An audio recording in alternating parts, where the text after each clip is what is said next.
कई दिनों से चर्चा चल रही थी। मैं एक और बात भी कहना भूल गया, मैं जरा कह देना चाहता हूं।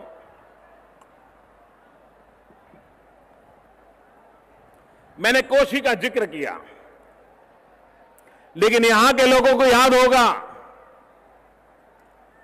कि अगस्त 2014 में दिल्ली में हमारी सरकार बनने के थोड़े दिन के बाद फिर से एक बार कोसी पे संकट आया था।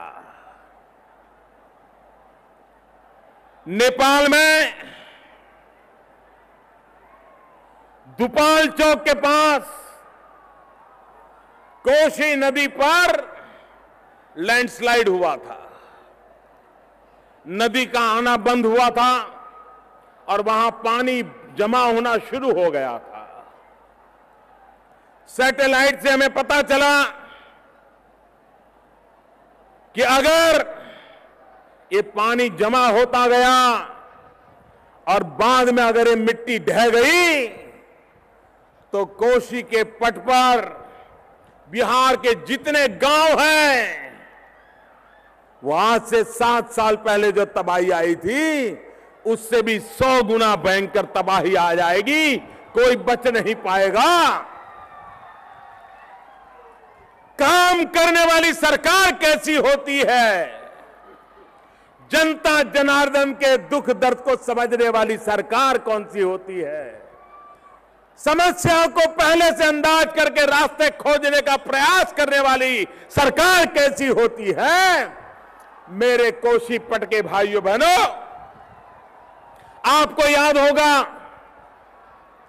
हमने तुरंत सेना को भेजा नेपाल में, बम ब्लास्ट के द्वारा उस नदी को फिर से खोलने के लिए। इतने बड़े लैंड साइट में छोटे छोटे हॉल करके पानी निकले, इसका अभियान चलाया।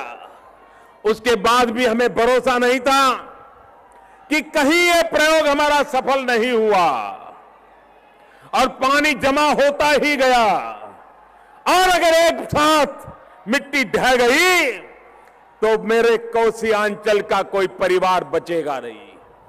मैंने हमारे जवानों को यहां भेजा, बिहार सरकार को आग्रह किया, मेरे कार्यकर्ताओं को मोबिलाइज किया, दिल्ली में बैठ करके इसको लगातार मॉनिटर किया, गांव के गांव खाली करवाए।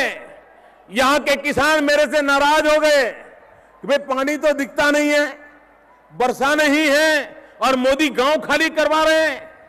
पशुओं को भी ले जाना कहते 50-50 किलोमीटर दूरी। सबकी नाराजगी थी। उसके बाद भी मैंने कहा नो कॉम्प्रोमाइज। उनको पता नहीं है कितने बड़े भयंकर की आफत की संभावना है। हम कोशिश कर रहे हैं कि आफत ना आए, लेकिन अगर आ जाए तो नुकसान कम से कम होना चाहिए, उसके लिए हम प्रबंध कर रहे हैं। और आज कोसी अंचल के भाइयों बहनों को हिसाब देते हुए मुझे गर्व होता है कि हम उस काम को करने में सफल हुए।